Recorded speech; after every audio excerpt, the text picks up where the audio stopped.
Just got kicked out by TikTok. TikTok is the most sensitive piece of shit app they have. They're scared of losing the song. Now we can't put that on. We can't put that on because we're on TikTok, and we might lose our licenses. All right, man. Let me just check if I'm on, man, because I don't want to be talking to myself. Anyway, everybody, welcome. This is Omar from the American Me podcast. Today we're gonna go over a segment of Piers Morgan. He had some guests today. He had Anna Kasparian from the Young Turks, Shrouder, a girl named Shrouder from the Israeli Hasbra, and another idiot who's way out there who's suing Harvard University for anti-Semitism, and Umar Baddar, who's a Palestinian activist. Actually, the show was a little firecrackers. Let me just see we're on. Okay, we're on. All right. I can't control this. I'm having an issue with my computer. Every time I try to record, I'm yellow. My skin is yellow. I called the HP. I tried everything. Anyway, everybody, I hope you had a nice weekend. Everything is good. Thank God we're healthy and life is good for us as Americans. That we have issues in Los Angeles, unnecessary issues, I think, who are they are being incited more by government official by calling the National Guard. I disagree. You don't need the National Guard unless the police can handle the situation. You're only adding fuel to the fire when you do that. And I guess Trump likes these headlines. I don't think he needs any turmoil inside the United States because, God forbid, if it catches on, the Marines and everybody not going to do nothing for you, Mr. Trump. So just leave it alone. Let the people do what they got to do and just don't do anything. Right? So we're going to watch a segment of Piers Morgan. It seems like Piers Morgan, since he did that show with the Israeli Jewish ambassador. Israel is a Jewish state, so you could say Jewish. You can't have both. You can't tell politicians, is Israel a country for the Jews or not? Well, it is, right? This is what we wanted to be. We're going to call it for what it is, because this three-card Monte Israeli when they kill and Jews when they get killed. So the whole idea is that I forgot what the fuck I was talking about. So, as you know, Israel, the Jewish state, has been starving 2 million people on purpose and using food as a weapon. And to add insult to injury, they have the Mossad and other intelligence services have did their own food distribution just to get the Palestinians toward the border, as they want to put them as. They want to gather as much as they can to the southern border and just kick them out their land. This is unbelievable. What we're seeing in our own eyes. I know you people get tired of it every day. We say it again and again. It is ethnic cleansing, and it is wrong. It is illegal. It is unhuman, and it's a war crime. And if they're allowed to get away with it, then all these international institutions, the UN, the world, it's all BS. And you've been killing people for nothing for the last 34 years under the international laws, the Security Council resolutions. It has all been just a mirage, just to kill foreign countries and foreign nations and to invade them under just to legalize a way to invade these countries and try to bring in change that you really don't want. Because democracy is not the objectives of any nation, even the United States. It is not objective to bring democracy to anyone, and we proved it.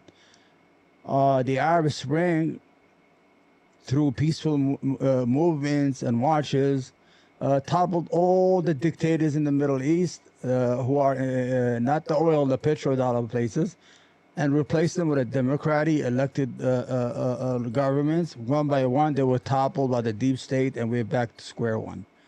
If the United States was actually in the business of bringing democracies to all countries, that would have been prevented, right? But we only use democracy where there's money. For example, Iraq has a lot of oil, so we got to bring democracy to those Iraqis. Venezuela right now has been under sanctions and embargoes under the pretext that they don't have democracy, which is a BS. Venezuela has the number one oil resources in the world, and they have been embargoed. They can't sell their oil. Their assets have been frozen, and this policy of ours, a Western policy against a third world nation, has emptied 7 million Venezuelans from their country. They are all over the world, especially in the United States, as refugees and as illegal aliens. And we're complaining, oh, we got to return these Venezuelans to Guatemala. No. Mr. President, I have a good idea. Lift the embargo, let them sell their oil, the economy will come back roaring. Nobody wants to stay. You have to understand, people do not leave their country unless there are something wrong there. Nobody wants to live their places of living. You know, like people, humans are a culture. It was a culture of habits. Nobody wants to leave the ecosystems of relatives, cousins, neighbors they grew up just to go and sleep in a basement in Brooklyn or work in a meat factory in the United States or stay in front of Home Depot all day. Nobody wants to do that unless there's an economic reason. It's all about economy. For example, me, I've been here all my life. I love the United States of America. But my family has property, beautiful properties in the mountains, and I mean, acres of mountain is beautiful. But I can't live there because I came here as a child. But economically, that's why my grandfather left. You understand? Now that land is just staying still there. Nobody's taking care of it. Anybody could claim it now because we're not there no more. So anyway, let's get to today's show. Today's show is Piers Morgan. As you know, Piers Morgan, since he did that interview with the ambassador, and he actually did real journalism for the first time in 18 months about the murder of innocent civilians. He dismantled her. Here he is now. We're going to share the screen. He got a lot. He's been under a lot of pressure, even death threats from the people he's been carrying their water for the last 18 months. They don't give a damn. They will carry. Here you go. This is him. Let's start the show. We're going to watch this. Let's go. Go ahead, Piers. Two former Israeli prime ministers have now accused of senseless killing and war crimes. Laughably, their statement says when pro-Hamas apologists appear on his show, they are met with nods and softball questions. Anyone who's watched this show at all in the past 18 months will know how ridiculous a claim that is. What's currently happening is a sustained campaign of abuse and intimidation by people who don't like that I'm calling out what I now see as a war of pointless destruction. And exactly the same thing, of course, on the other side, when I repeatedly defended Israel's right to respond to the heinous attacks on October the 7th. Back then, they said I was in the pocket of mysterious Israeli paymasters. Now I'm apparently funded by... I want you to know this whole show theme is a response, as an apology, or as a way to go back on the good grace of the Israeli supporters, of the genocidal supporters. He needs to get in their good grace. The problem with Piers Morgan, he has a lot of following from the Arabic and Muslim world. And when he saw that stagnate, even my own daughter, she told me she hasn't watched him in a long time. When I showed her, then she gave back on watching him. And he needs to win both crowds. But I wish he would be just honest with himself. Just tell the truth. Just tell the truth. I don't want you to be no pro-Palestinian, no pro. Just tell what you see and what you think. Instead of, lying for 18 months about, well, they're just fighting to get rid of, to get their hostages by killing them. Qatar, because I went to a state dinner in Doha to meet the President of the United States. Well, sorry to disappoint you, but nobody pays me to have any opinions about anything, least of all a war. My opinions change as facts change, as everybody should.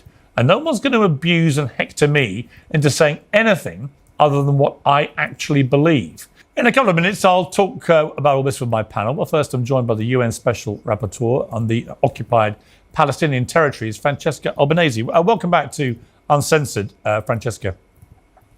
Thank you, Piers. So you have to understand, this woman, I forgot her name. She's an expert on international law, and he brought her on purpose just to talk about Greta Thunberg. Greta Thunberg is that girl who's an activist, who's on the spectrum. She went on a flotilla. They fill up this small boat with food. And the whole idea is they're not going to feed anybody all that food. It's just an expression of solidarity with the Palestinian and to embarrass foreign government and bring attention to the plight. That's the whole objective. Somehow, Piers Morgan, who's been in the media all his life, seems to miss that point and just concentrate on the person instead of the idea or the mission. Let's listen. I just wanted to ask you, first of all, your reaction to what's been going on with Greta Thunberg. I've got to say, I have not been impressed by this. I think this was a very distracting piece of narcissistic attention seeking by somebody with a track record for doing this, who then compared herself by using the words like kidnapped to the people who've actually been kidnapped in this war, which I thought was extremely distasteful. I know you've been talking to her or some of the crew, certainly. What did we gain by this? So first of all, thank you for having me, Piers. I hope we will have a peaceful conversation, because I've been up almost all night following what was happening to the flotilla and responding to journalists interested in knowing what was happening. I would like to reframe the whole discussion, if you allow me. So, because the flotilla mission was a lawful humanitarian effort, not a stunt. And because of this, we need to look at why they were there and not who was there. As you know, Gaza has been starving. As you know, it's incredible, it's abominable that a country whose leaders are indicted or investigated by the ICC for atrocity crimes and who's been investigated as a state for genocide get to control the flows of aid. This is absolutely ludicrous. Aid should be given according to principles of humanity, neutrality, impartiality, and independence. Instead, Israel has turned this into a sadistic abattoir, as Chris Gunness recently put it. So the flotilla has substituted the inept reaction of the international community, which has expressed words of condemnation at best. So what I think is that the flotilla, with all the people who were on board, is all but performative. And let me tell you why I think that people like Greta Thunberg or Rima Hassan came on board. Yesterday, I was not in touch with her. I've been in touch with the captain, because together with other special rapporteur peers, we have sought the support, called for the support of the flotilla since the very beginning, because we think that the flotilla is doing, even if I just want to remind you, remember in 2010 when the Turkish flotilla had food on it, and the Israeli military invaded a ship and killed 10 people in cold blood? So everybody was afraid they might do the same thing. This is the whole idea that seems to not get in Piers Morgan's head, that we have a history of a murderous regime that has killed not only civilians, but people who are trying to bring food to people who are hungry. You understand? We are dealing with an evil entity. If symbolically what member states should be doing. But just a few weeks ago, another flotilla with anonymous activists was hit in international waters. It was probably a crime, and no one has uttered a word. And in 2010, 10 people, 10 activists were killed, and no one has been held accountable despite a UN investigation. So people like Greta Thunberg and others came on board using their visibility, putting everything in the line. What have they achieved, honestly? Listen, I hear you, but what have they achieved, honestly, other than Greta? You're talking about it. That's what they achieved. You're talking about it, Piers, and your millions upon millions of viewers are listening and hearing of what happened. If they didn't do that, then nobody would be talking about it. This is the whole idea, is to bring attention. That's why they win. That's why she win, and she's a famous activist. It is not because she wants to get her grin, or she wants to look good, or she wants to become famous. She did what she did to do what's going on right now, is to bring some attention to the plight of the Palestinians who have been starved to death deliberately by an entity that is evil in nature. Greta Thunberg getting her face on a lot of newspapers, right? With a big beaming grin, receiving food. Let me finish. All I've seen are big pictures of her grinning her head off, receiving food at the end of her ordeal, which lasted a few hours. She knew exactly what was going to happen. She knew the IDF would not let her anywhere near Gaza. The whole thing is, I think you said, is performative. And I'm not seeing people running around going, good on Greta Thunberg. She's really changed my mind about what's happening there. They've all gone, hang on a sec, You're calling yourself a kidnap victim, and your kidnappers are giving you food and then taking you to a safe place afterwards.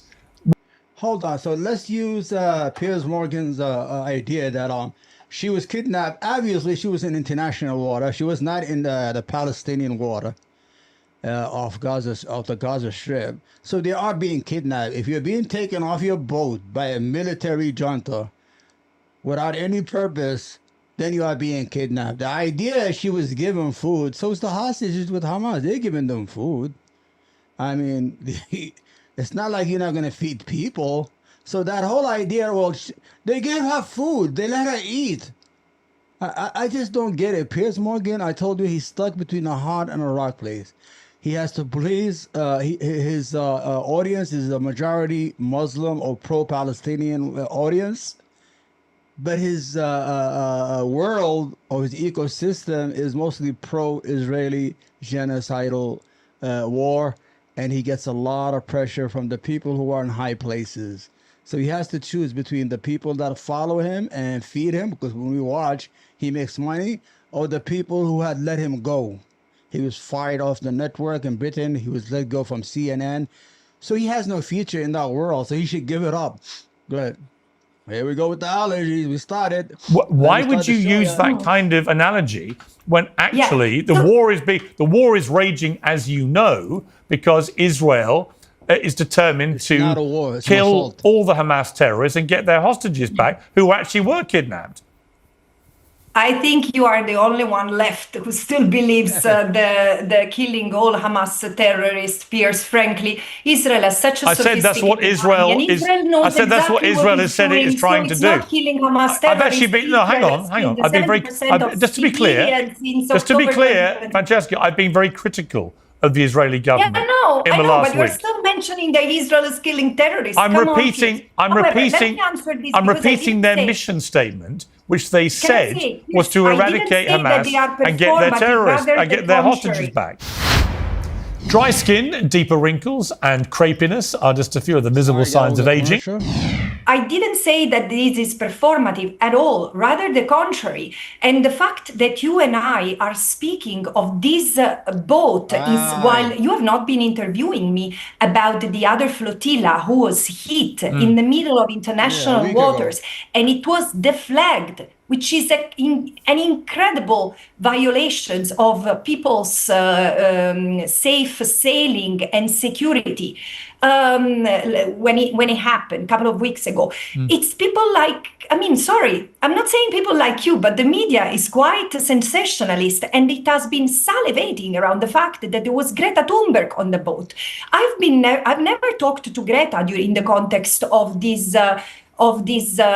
mission. I've been talking to the captain and to the communication room on the ground because I was just interested. You know, Piers, people in Gaza are seriously starving as they are bombed every day without respite. 400 people are killed every day. And I've seen a glimpse of hope on the face of many because they were waiting for the flotilla. There should be more flotilla. Come on, you don't believe that for a moment. And then you don't believe that. I'm sorry, Francesca. It's simply ridiculous to think that anyone in Gaza thought that this flotilla was actually going to get anywhere near them and give them any of the relatively meager supplies they had. The only person who ended up being fed was Greta Thunberg by the IDF. How is that anything but a painful embarrassment and a stunt? Do you really believe Israeli propaganda throwing sandwiches at them while, of course, the answer was give it to the people in Gaza? Come on, Piers. Come on. You're better than this, Piers. That sandwich was for propaganda. I think you're better than this. I think you're better than this. The idea you think that anyone in Gaza... No, hang on, Francesca. And this is what Israel was scared of. Francesca, you do not believe for a moment, if you're honest, that anybody in Gaza genuinely thought Greta Thunberg was going to rock up on the beach with supplies. You knew that was never going to happen. Nobody in Gaza said to you, did they? We think that's going to happen. Nobody did. You clearly seem not to read my mind, Piers, thankfully. No, it's that you're wrong because you keep on focusing on Greta Thunberg while So do people you. like me and people I've been speaking with in Gaza didn't even pay attention. For them, what matters is that humanity has not forgotten them, is that there is someone who tries to break that awful siege that has turned their ghetto into an extermination camp, Piers.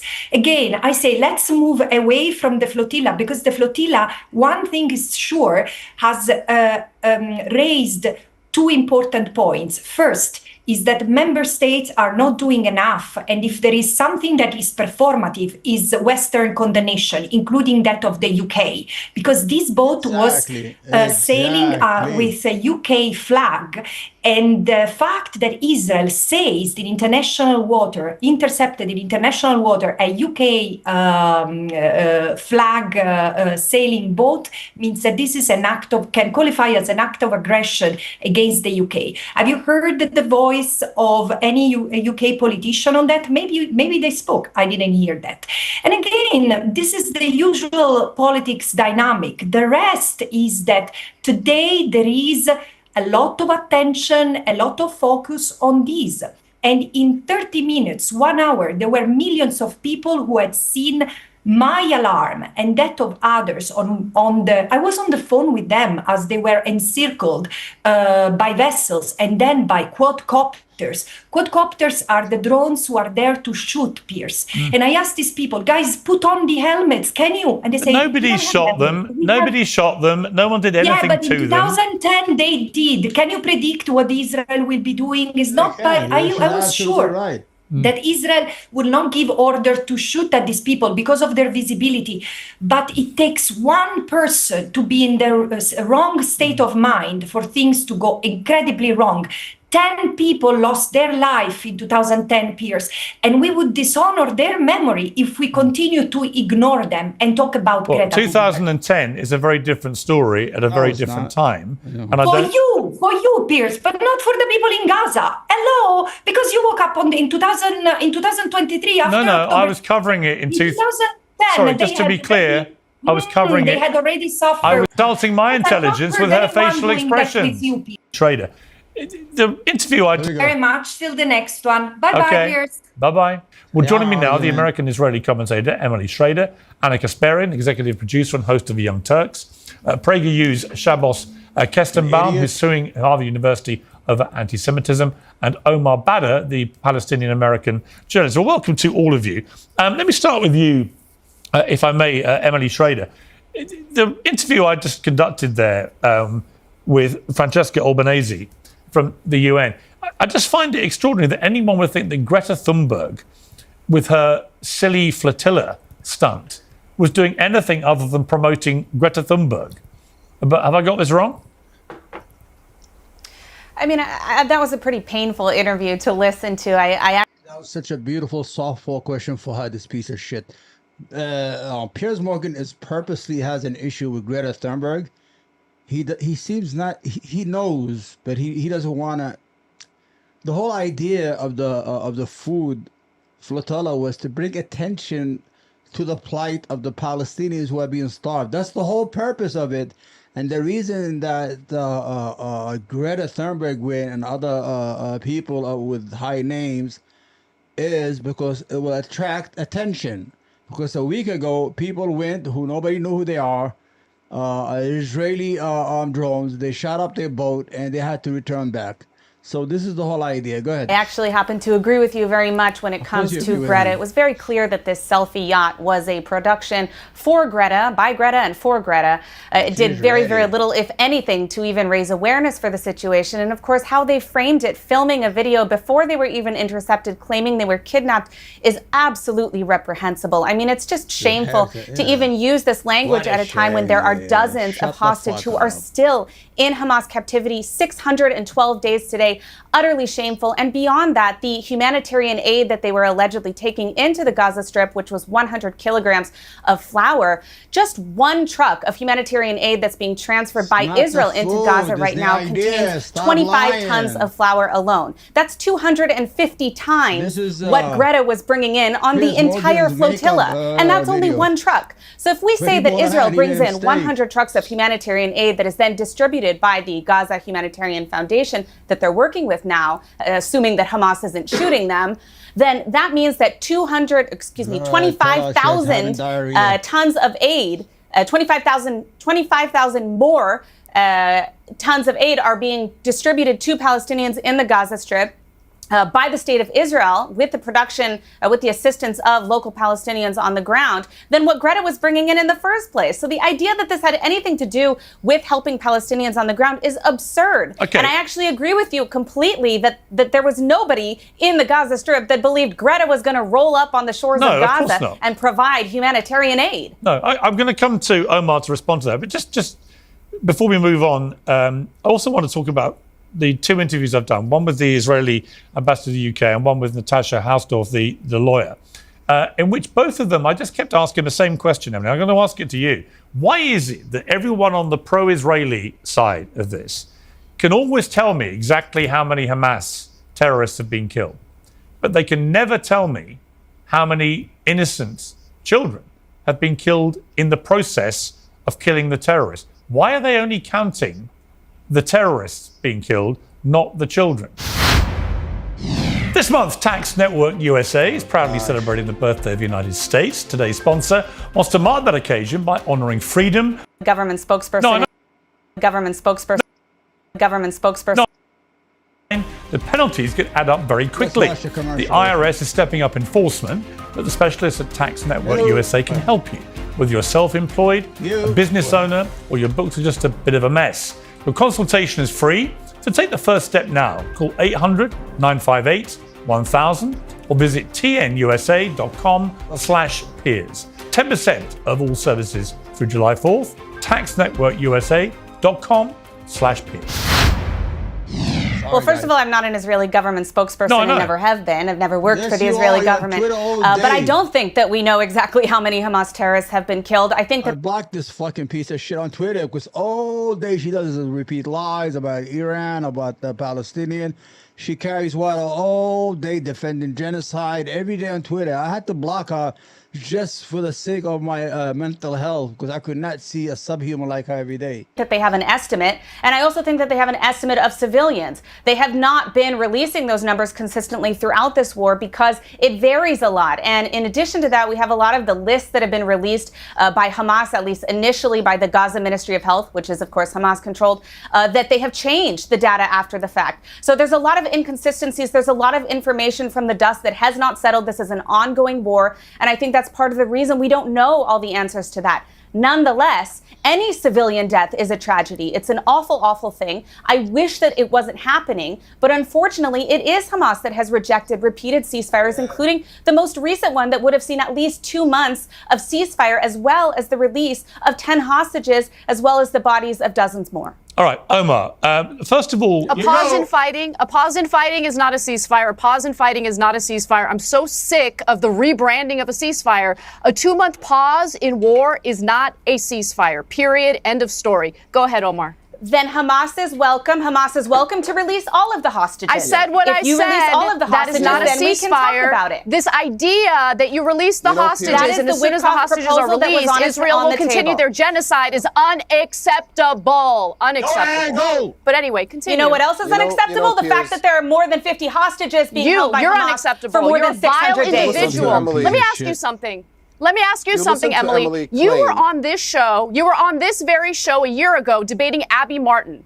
And you said, you fancy yourself a journalist. During that debate, you said that Israel has no interest in occupying Gaza. Israel is now very obviously and overtly claiming they intend to occupy Gaza indefinitely. And they announced the construction of 22 illegal settlements in the West Bank, which they also intend to annex. Can you now admit to the world that you are incorrect? No, the situation on the ground changes. And beyond that, this could have been avoided in the first place if the hostages had been released and if Hamas had surrendered their weapons, which is something that Israel has stated repeatedly. You're a liar and you're vile. Continue with the ad hominem you're a propagandist for the Israeli government and you disgust me. I'm actually not. I've never worked for the Israeli government. All right. Do you have any more actual arguments, or are you just going to hurl the last time I checked, Ministry of Strategic Affairs, you've never worked with them? Last time I checked, neither of you are identifying as Omar Badr. So let me come to Omar. Omar, first of all, well, I'll talk to you about a few things here, but first of all, your response to the Greta Thunberg Freedom Flotilla, I thought the whole thing was a fatuous waste of everyone's time. Something that was designed deliberately as a publicity stunt, achieved absolutely nothing, and actually made a bit of a mockery of the real plight of people there. No, I think we disagree on that, but let me just say, Emily claims that she is not a spokesperson for the Israeli government, but if you just listen to the avalanche of propaganda she just spewed on television, the question is, would it sound any different if she were officially hired by the Israeli government? And the answer is no. She has no qualms, no intellectual honesty, no moral consistency, and is simply just here to say whatever she needs to say in order to make the Israeli government looks good. So that is pro-Israeli government propaganda, whether you're officially employed by them or not, is entirely secondary. Now, on the question of Greta, I condemn the Israeli government, think that there is something attention-seeking about protests by definition because you're trying to draw attention to an injustice. Right. And in the case of Greta, she is drawing attention to the fact that Gaza is under siege, that Israel is blocking food from going in, that people are starving inside of Gaza because of the policy that Israel has imposed on them. Absolutely. And world governments are displaying an unspeakable moral failure in refusing to stand up to the Israeli government and insist that food get to the people of Gaza. And so she's taking it upon herself to get on a boat and ship food there. That is what people do in a protest. Yes, she may have known that it's unlikely that the Israeli government and the military are going to allow her to get through, but that doesn't mean that you don't try and challenge unjust systems. That is just basics. I mean, when you think about Rosa Parks refusing to get up and go to the back of the bus, you can say, well, that's symbolic. Well, yes, it is symbolic, but it means something. You can't seriously, sorry, you refuse to just accept Omar, it. you can't seriously. You refuse to accept it. Omar, and let by. Omar, with the best will in the world, you cannot seriously, with a straight face, compare Rosa Parks to Greta Thunberg. Come on. I'm not comparing them. The point I'm drawing attention to, Piers. You literally just I'm did. I'm saying what's similar. Rosa Parks sat on a chair in the front of the bus, and that's all she did. And she created a movement that gave the right for blacks to ride in front of bus in Alabama as equal rights. Imagine Greta Thunberg got on a boat. She's been traveling for 8 days in the high seas, going to try to bring food and attention to a people who have been not only sodomized, murdered, killed, butchered, robbed, dehumanized, starved. To bring attention, you are considering that a stunt. I think what Greta Thunberg did is more than what Rosa Parks did by just sitting on a bus. To compare them, it is absolutely 100% right because they had the same mission. That same mission was to bring attention to the plight of a people. You understand? Go ahead. About those situations. No, the point of an analogy is to draw on a similarity. The similarity between the situations is not that Greta is like Rosa Parks. I hate this, man. You know what? You don't need the money. What's similar about them is that people in the face of injustice refuse to comply with that injustice. When somebody sees that a captive population is being refused food, we don't just accept that we are not going to go there. Just because you individually do not have the power to force the issue yourself doesn't mean that you try to lead. Black Americans in the 60s used to go into Woolworth. Woolworth was like Sears. I remember what Woolworth is. You don't see it no more. They used to have a counter where people eat, and it was a shopping mall. It's a shopping mall. But blacks were not allowed to sit on these chairs and eat. So blacks would go in and purposely sit on these chairs. They got beat up, they got hit, they got food thrown in their faces, they got injured. Some of them almost got killed. Now, according to Piers Morgan, if that was done, maybe they were doing it just for a stunt. I want to thank Greta Thunberg, and I want to thank the other 11 people on the boat. I wish I knew their names so I could call them out. They are absolutely heroes. They have done what Europe, with all its power, could not do. Try to bring in food, or the United States, or the 57 nation called the Muslims and Arab world, who would not even try to bring even one loaf of bread to the Rafah border crossing. Egypt, 100 million people, all they have to do is just carry white flags and bring food. and call it the March of the White Flags and bring people food, because these people will starve them because they're trying to take away their land. And people will ask themselves, where were you when this happened? At least I'm trying something. I'm not famous. I have this channel that nobody really watches, but I'm trying and I'm talking and I'm saying it and I'm going to say it, and I'm leaving this for me and my grandchildren. They're going to say, well, my grandfather or my father said something when nobody wanted to say anything. And I want my grandson to know that I'm on the right side of history. And this is a message to you, okay? Lead by example so that hopefully other people can force the issue. And collectively, if everybody acted the way Greta did, then we would actually break that blockade and help the people of Gaza. All the pictures I saw this today when I woke up were of Greta Thunberg grinning her head off, being given a sandwich by the IDF. How that helps anybody on the Gaza Strip is completely beyond me. Let me bring in Shabbos. Welcome to Uncensored. I think it's the first time we've had you on. This is a genocidal motherfucking maniac. He's suing Harvard University for anti-Semitism. When you listen to his conversation, it's all about ethnic cleansing. Look, I've had a lot of heat in the last week from the two quite feisty interviews I did, although the idea that me and feisty interviews are somehow a new brand development seems a bit ridiculous. But anyway, I have. And what's been very interesting has been the reaction I've had on social media. A very sustained campaign to abuse me, shame me, threaten me, silence me. All from, it seems, people who just object intensely to me criticizing Israeli government policy, when in fact most people in the world right now are criticizing the current Israeli government strategy. And the reason for that is that the original mission was supposedly to go after Hamas and get the hostages back. Well, Hamas is still alive and well, and clearly the numbers have been depleted, but it hasn't reduced their ability to run things in Gaza, or the hostages would have been released, and they haven't been.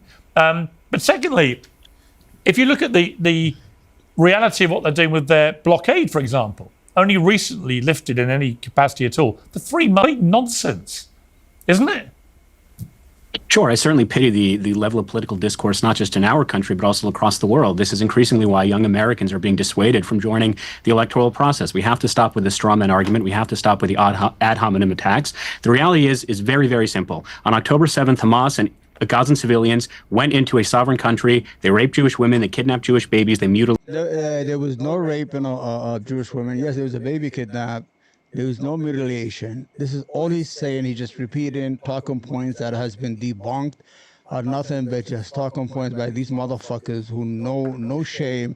They will lie at every opportunity they could get. Go ahead. Mutilated communities. If you truly want the war crimes that you just described, which I certainly disagree with that characterization, it's very simple. Release the hostages, surrender. The war ends tomorrow. Israel has said that repeatedly. I encourage all. It's a lie. Netanyahu has said even if the hostages are all released, he will continue the war on Gaza. Omar, I encourage Anna, I encourage Mahmoud Abbas. If you truly care about the plight of the Palestinian civilians, we don't need to keep going. Hang on. Shabbos, hang on. Just return the hostages and surrender. Yeah, if only it was that simple. But what is now clear from the rhetoric of people like the foreign minister, Smotrich, who was on camera last week outlining what the new mission appears to be, which many suspected may have been the mission from the start, although I don't see hard evidence to prove that. But he was crystal clear. We're going to clear all the Palestinians out. And then you see 22 new illegal settlements planned for the West Bank. The mission creep has been extraordinary and is now out in the open and brazen. We want to get rid of the Palestinians, says government senior minister. I mean, it's crystal clear. It's coming out of his own mouth. That's what his answer is. The problem with that assertion is Bezalel Smotrich is not part of the war cabinet. Wait, hang on. The problem is Bezalel Smotrich is not part of the war cabinet. Bezalel Smotrich is come off it. You can't believe this nonsense. I heard this from the ambassador. I heard it from Natasha Hausdorff, who's the most sensitive lawyer in the history of lawyers and couldn't take a bit of challenging. But this idea that Smotrich is some unimportant, irrelevant person in the Israeli government is for the birds. He's one of the loudest, strongest, most influential people there. He's the only reason Netanyahu is actually prime minister. And if he yanked his support for Netanyahu, bang, Netanyahu goes. So please do not try and treat me like an idiot by saying that Smodrich is somehow irrelevant. He's obviously not. More than an idiot. Watch. So if you want to disagree with the answer, you first have to hear the whole answer. It'd sort of be the equivalent of you going on national television saying, well, Marjorie Taylor Greene said X, Y, Z, and therefore that's reflective of the federal government. But Bezalel Smotrich is someone who I proudly protested against. He is not making decisions. She's not in the cabinet. What's the analogy? I don't get it. She's not. No, it would be like Marco. It would be. Sorry. It would be a fucking congresswoman out of 535 legislative person. She has nothing to do with the government or the cabinet of President Trump. Be like Marco Rubio doing it, and then it would be highly significant. There's no comparison between Marjorie Taylor Greene and Smodrich. He's the foreign minister of Israel. She's nothing. Hang on. First of all, Bezalel Smotrich is not the foreign minister. That's Gideon Sa'ar. Second of all, Bezalel Smotrich is not making decisions pertaining to the war. What is his? What's his job title? The finance minister. I'm sorry. He's the finance minister. Let me correct that. I've said that twice. It's wrong. He's the finance minister, the equivalent of the chancellor of the exchequer, which in my country is the second most important member of the cabinet, right? So it would be the equivalent of that in the United States, right? And the idea that that's Marjorie Taylor Greene is nonsense. Sure. So the broader point is this. There are currently 0 Jews living in Jenin, 0 Jews living in Nablus, 0 Jews living in Gaza. If you truly believe that Gaza is trying to be repopulated by Jews, then why is it that every single last Jew was kicked out of Gaza in 2005, including dead Jewish bodies that were dug from the graves in order to be expelled from Gaza? The reality is as follows. This motherfucker is suing Harvard University and trying to defund an institution of 400 years. If he's lying on a YouTube channel, imagine what he's doing on his campuses. This is the reason these pieces of shit are making problems. Instead of talking truth to power, instead of saying the truth, even it's good for the Jewish people, my friend. I mean, speak up like the other Jewish organizations against this genocide. Don't come on national YouTube TV. I don't know if it's national. And just talk out of your diarrhea of the mouth. The overwhelming majority of the Israeli people believe in a two-state solution. Increasingly, though, the problem is not the Israeli people. The problem is the Palestinian people who are increasingly, as all public data supports, they do not believe. Yeah, those Palestinians, they don't want two-state solution. Those dumb Palestinians. They just love being kicked off their farmland in the West Bank for no reason. Genocidally in Gaza. If they only wanted that two-state solution, which they started negotiation in 1993, that means when the negotiation started, if you were 30, you are now about, 65 or 70 years old. Half the people who attended that meeting are all dead by natural causes. Good. Believe in a two-state solution. They believe in Judenreich land from the river. You don't know what you're talking about. You're just inventing stuff right now. Country. Yeah, and that is the issue at hand. Of course, innocent civilians are being killed in Gaza. That, unfortunately, is a consequence of war, which is why it was a really bad strategic decision for Hamas to invade Israel on October 7th, which is why if you truly want to end the conflict, it's not rocket science. Just call on Hamas right now, release the hostages, and surrender. Why is it that there was a Thai national who was not Jewish, who was not Israeli, who was released from captivity 2 days ago? What was he doing as a hostage in the terror tunnels of Gaza for more than 600 days? The reality is Hamas is a dictatorial, tyrannical regime that obliterates any emancipation that the Palestinian people have to self-expression and the freedom of movement. And I call on all peoples, whether it's on college campuses, whether it's in the media, those in Western civilization, if you truly care about the Palestinian people, then you do everything in your power to amplify the work of the Gaza Humanitarian Foundation, which just yesterday gave 1 million boxes of aid and is doing the exact same thing today and will do the exact same thing tomorrow. Okay, let me shot at people. I've given you a good chance to speak there. Palestinians have died as they. I have to get this out. Okay. You want to talk about how Greta Thunberg got involved in some sort of, political theater, whatever. I don't care what anyone thinks about Greta Thunberg. I see that as a distraction. What it's distracting from is the fact that IDF soldiers are intentionally shooting at and killing desperate Palestinians as they're trying to get humanitarian aid from this Israeli-backed organization, which, of course, is able to even exist because they defamed UNRWA. They starved Palestinians for months. Shut up. They starved Palestinians for months. And then, as the Palestinians are desperate for food, they lure them in with this Gaza Humanitarian Foundation and shoot at them. Upward of 200 people since late May have been shot at and killed by Israeli soldiers. Do not forget that. That's the heart of this story. And let's not forget about the 232 journalists in Gaza that have been slaughtered by the IDF. The Gaza Humanitarian Foundation even confirmed it was Hamas. You people disgust me. They confirmed it was Hamas. There's no humanity with people like you, Emily. No humanity. Intentionally lying and blaming the IDF. I can't even handle your voice. The IDF is the one who is assuring that there's humanitarian aid. I'm an Armenian. I know genocide when I see it. That have been distributed already. 11 million. You are a genocider and a defender of genocide. Foundation. Disgusting. I know you don't like facts, Anna, but this is the reality. The only person who is threatening, the only group that is threatening the distribution of aid is Hamas. Yeah. That is who has been shooting at innocent Palestinians. No military Palestinians themselves. Israeli forces. It's a lie that has been debunked. Don't all talk over each other. Don't talk over. What the Israeli line is, they're saying that while the Israelis were giving out food, quote unquote, Hamas came as us shooting their own people so they won't get the food. Does that make sense to you? Does anybody with a brain really believe in that? These people lie with impunity. They lie stupid lies. They don't even bother just to make like an interesting lie. They just lie. And they don't care. And they have been busted. Everybody saw through them. It's too late for them. Over each other. Like the Israelis are the victims. All right, here's what I would say. Not able to be Emily, here's what I would say. Hamas shot at them. Here's what I would say. We don't actually know for a fact. Hamas shot at them. Okay, we don't actually know. We don't actually know for a fact who has done all this shooting, or how much of it was done by the IDF, or how much by Hamas. I'm sure Hamas wouldn't hesitate to shoot their own. They've done it many times. But we don't know, and there's a reason we don't know, Emily, for a fact, is that the Israeli government continues to ban international journalists from going into Gaza. And there's only one reason. As Jeremy Bowen, the BBC's Middle East editor, said in a very interesting and thoughtful, lengthy piece about all this, there can only be one conclusion, because at the start of this, the IDF took international journalists to the kibbutzes where this horror had unfurled and showed them everything. But ever since then, they banned international journalists from going to see what's happening in Gaza. And the only conclusion of these two positions, one showing what happened to Israelis, but not allowing anyone to see what's happening to Palestinians, the only logical conclusion is that the IDF is doing things they don't want people to see. So, Piers, I'm actually really glad you brought that up. Hang on, Emma. I want Emily to respond to that.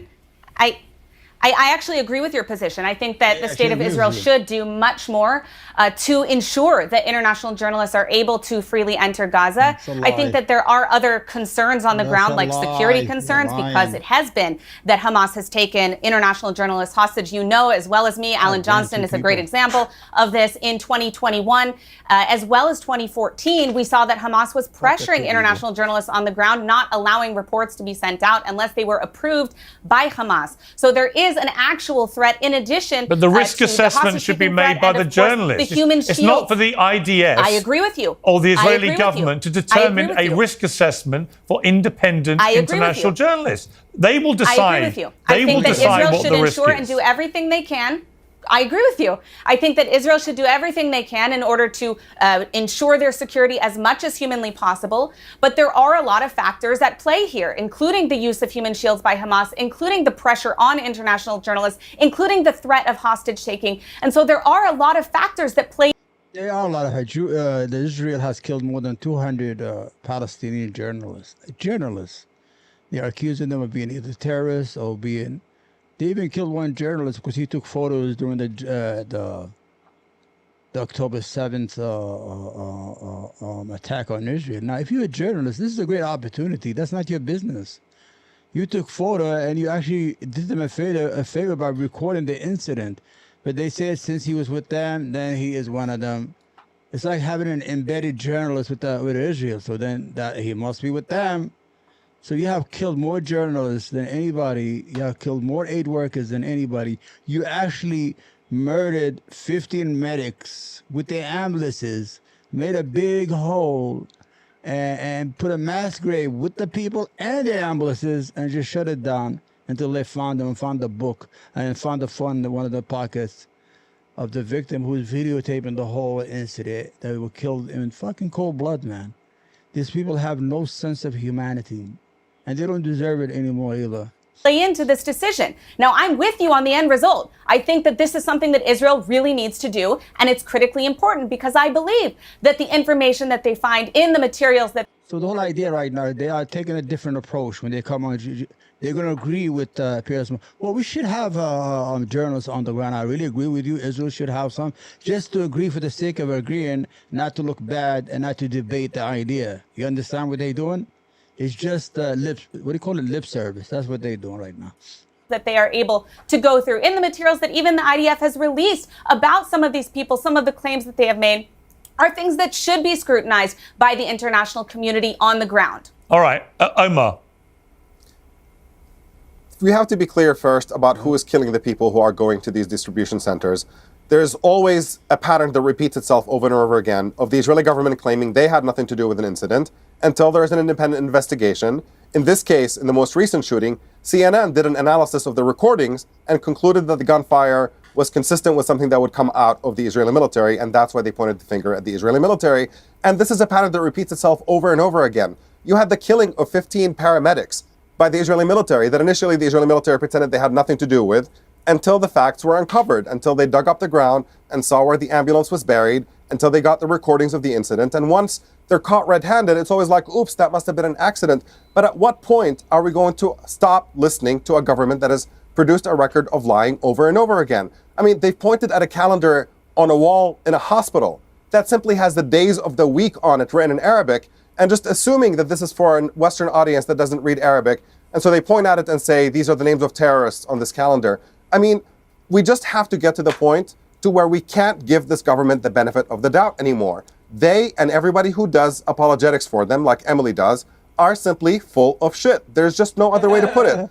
I mean, we have to hold bare minimal level of standard for the information that comes. And I'm sorry, at some point, when you produce a record of lying over and over and over and over and over again, we have to stop taking anything that you say seriously. And we have to look at the fact and to look at a government that is carrying out genocidal atrocities in Gaza, as defined by virtually every expert on the genocide and every major human rights organization. All of them at this point line up and say, these are genocidal policies. We know who's responsible for atrocities being committed against the civilian population that is being deliberately destroyed in Gaza, to pursue what Smotrich said, to empty Gaza out of Palestinians. That is the plan. And just for the record, Hamas had offered to give up governance of Gaza and release all the hostages, but that was not good enough for Israel, because right now Netanyahu is saying the goal is to pursue Trump's plan of emptying Gaza out. Dropsite has done incredible reporting on the details of these negotiations back and forth. And to see Hamas willing to give up governing Gaza and release all the hostages, and Israel still find a reason to say no to that deal, tells you what Israel's real intentions are. Their intentions are about destroying Palestinian existence. And they're doing it in the West Bank as well, except at a slower pace. All right, Shamos, here's my question for you. It's a genuine question. I expected blowback when I got more aggressive in my questioning of an Israeli ambassador and a pro-Israeli lawyer. I expected it. But the scale of it and the venom and viciousness of it and the deliberately disingenuous twisting of my criticism of an Israeli government policy right now as somehow equating, as many of them did, to Jew-hating and so on, and being anti-Semitic. Appalling allegations for which there's no evidence I've ever been anti-Semitic or ever hated Jewish people. And there wouldn't be, because I don't.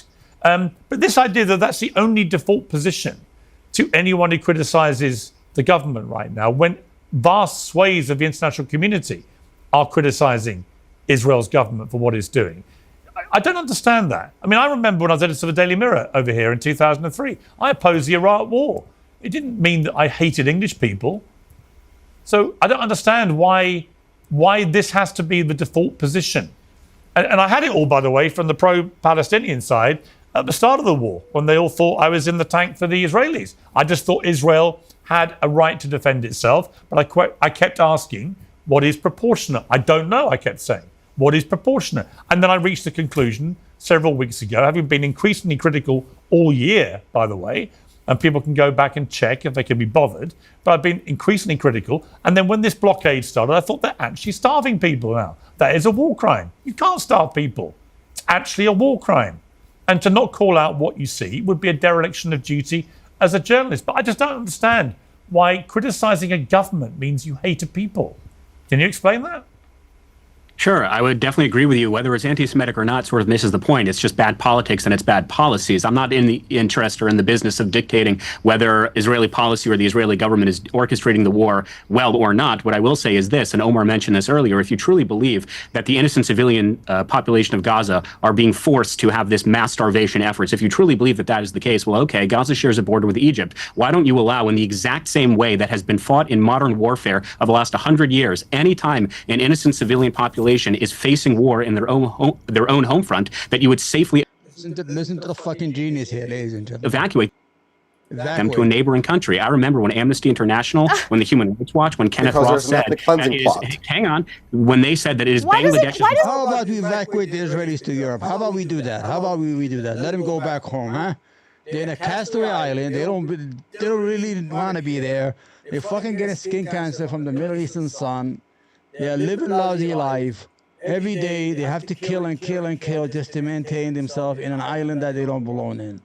Let's take them back home, back to Ukraine, back to Perugia, back to all those Eastern European countries, huh? Doesn't Egypt help us? Why doesn't Egypt help us with ethnic cleansing when they're dealing with overpopulation issues? Great. So as I was saying, I remember when the Human Rights Campaign said that it was incumbent upon Bangladesh to welcome in Rohingya refugees. I remember when Kenneth Ross said that it was Uzbekistan's responsibility and Pakistan. All the evil Zionists shaking their hand here in agreement. This person is saying that people should help Israel empty Gaza so the ethnic cleansing will become complete. That's what he's saying. Exactly. Pakistan's refugee to welcome in Afghani refugees, when it was Turkey's responsibility to welcome in Syrian refugees. We want innocent civilians to be protected, which is why the Trump plan is a plan. Okay, you should take them into Israel. Why doesn't Israel accept them? And why do you interrupt? These are all very good questions. We have seen for the last year and a half that the only way we can safely evacuate 1.5 million people who are innocent civilians, I agree with you, is by opening humanitarian corridors into Egypt. But the problem is, every time we suggest that, it's ethnic cleansing. Okay, well then inadvertently, when human civilians are... Why Egypt? Why not Tel Aviv? 1 second, because Hamas builds terror infrastructure underneath hospitals, and they build terror infrastructures underneath schools, then Israel is targeting innocent civilians deliberately, and it's a genocide. Okay, if you truly believe that that's the case, let's safely evacuate them. Oh, we can't because that's ethnic cleansing. Let's evacuate them to the West Bank. How about that? That's Palestinian land according to international law. You evil piece of shit. Here you are on national TV trying to advocate for ethnic cleansing of human beings who are being killed and murdered for their land. And here you are suing an institution, Harvard University, for anti-Semitism, and you are the biggest anti-Semite in the world because Arabs are the real Semite. You're of European origin. Your lineage does not go to the Middle East. You're a Khazar Jew who converted to Judaism in Ukraine just so you could lend loans for fucking interest. Put it right out there, guys. Shabbos, all right, Shabbos. Hang on. The most offensive part about this entire conversation is how people insult our intelligence as if we're morons and we don't see clearly what is happening on the ground right now. We see it clearly. The international community sees it clearly. The only reason why our politicians here in the United States back Israel, regardless of what it does, whether we're dealing with Democrats or Republicans, is because they're all bought. But the international community sees what's going on for what it is. And it is a genocide. There's an attempted ethnic cleansing. And I'm sorry, but Egypt's not interested in aiding and abetting the ethnic cleansing of Palestinians from Gaza on behalf of the Israeli government. Not interested. No, actually, Egypt is not interested in welcoming the Palestinian people, which is why they bombed Rafah 20 years ago, but the mainstream media never spoke about it because it really didn't ruin the narrative. And the second point I want to say is, if that argument, Anna, that you are using was used in the 1930s and 40s, that Jews should not be safely evacuated to the United States. I know. One trick pony. They need to stay in Germany. They need to stay in Poland. Otherwise, it's an ethnic cleansing. You're not going to silence my ass. You're not going to silence my ass by invoking the Holocaust or calling me an anti-Semite. I don't give a shit. Okay, I see what's happening clearly. I'm going to speak up about it, and no one's going to shut me up. Period. End of story. We see what's going on. The entire international community sees what's happening. The Israeli government wants to genocide and ethnically cleanse Palestinians, not just in Gaza, but the West Bank too. Look at the terror they're dealing with in the West Bank. What I find amazing, hang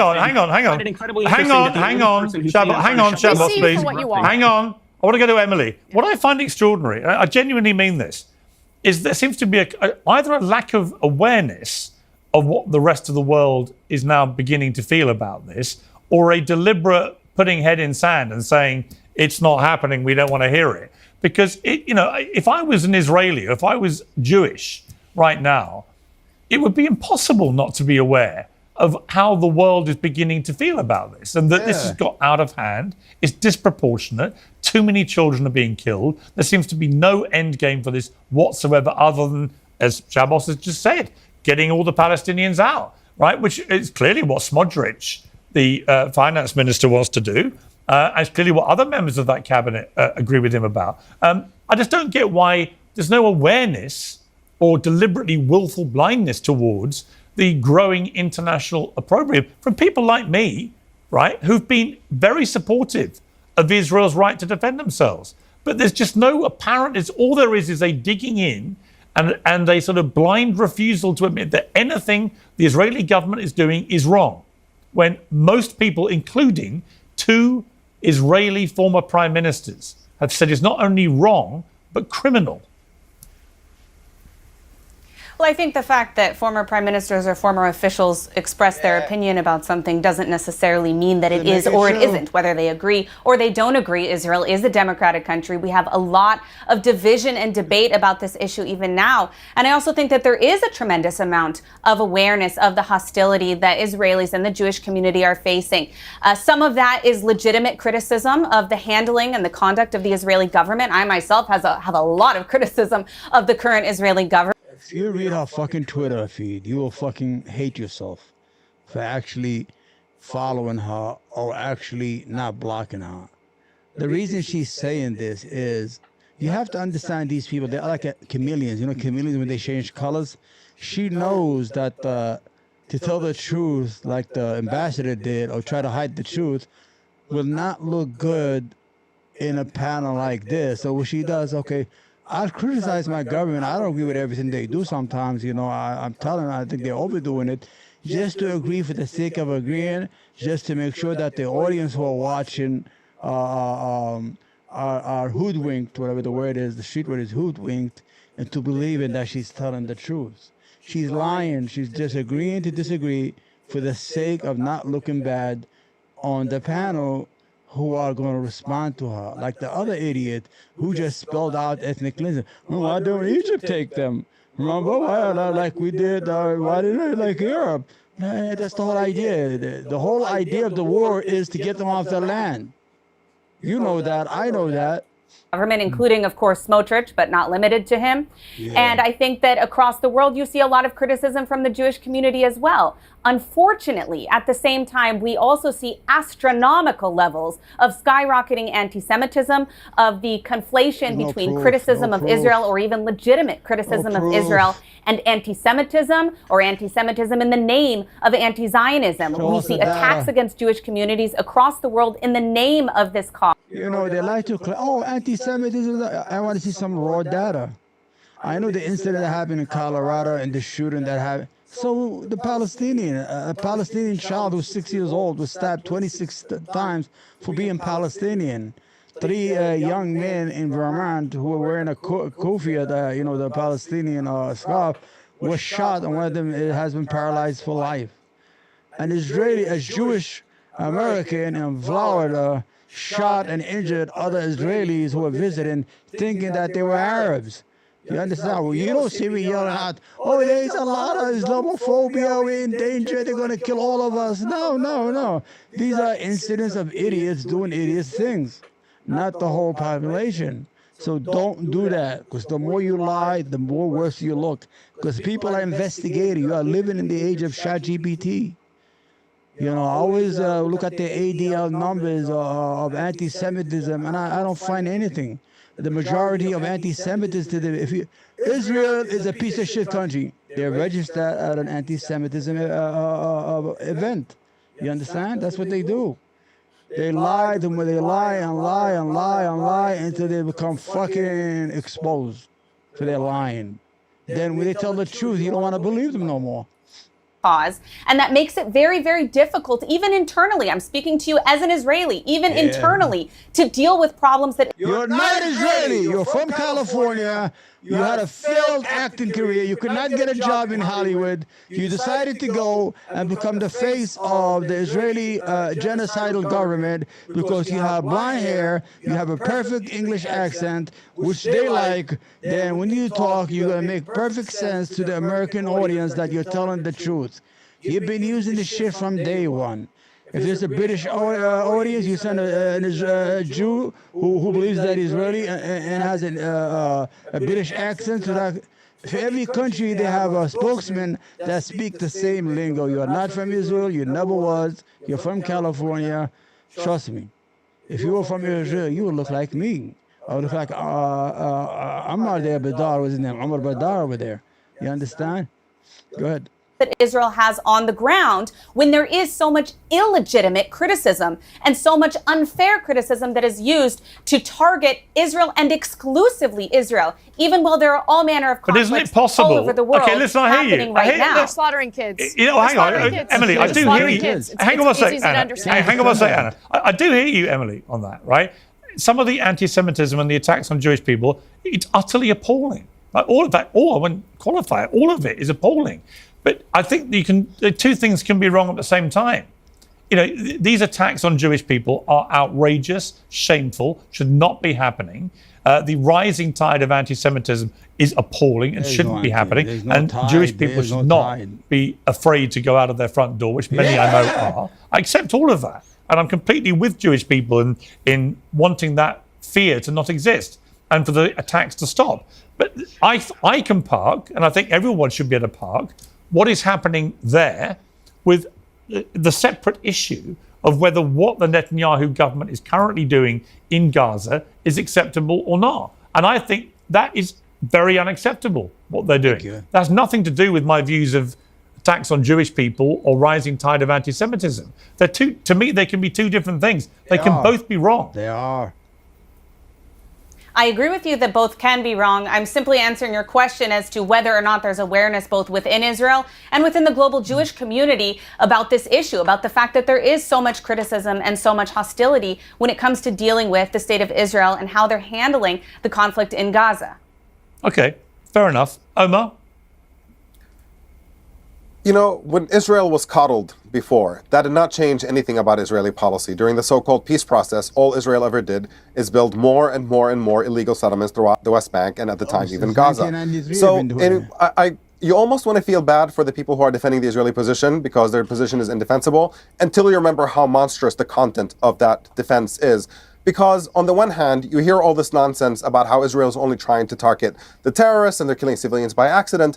But 80%, more than 80% of the Israeli public in a recent poll came out in support of ethnically cleansing Gaza completely. 82%. You can't turn on Israeli media without listening to genocidal language 24/7 about how it's time to get rid of Palestinians entirely. And in one case, you have a former member of the Likud party in Israel who recently said that even babies in Gaza, every last one of them, is an enemy. So in the face of an Israeli society and an Israeli government that speaks like that, to now come along and say, no, we're trying to do our best and it's only about defeating the terrorists. I mean, again, you're just fighting a losing battle, and that's why the world is fed up with it, because they see Israel speaking for itself directly, and then you have that filter that Israel's apologists who are trained about how to speak about Israel in a way that is supposed to be more palatable, in direct contrast to what Israeli policies actually are. And that jig is up. That game doesn't work anymore. Okay. When doctors, Western doctors, go to visit Gaza and see that there is a record number of bullets to the heads of toddlers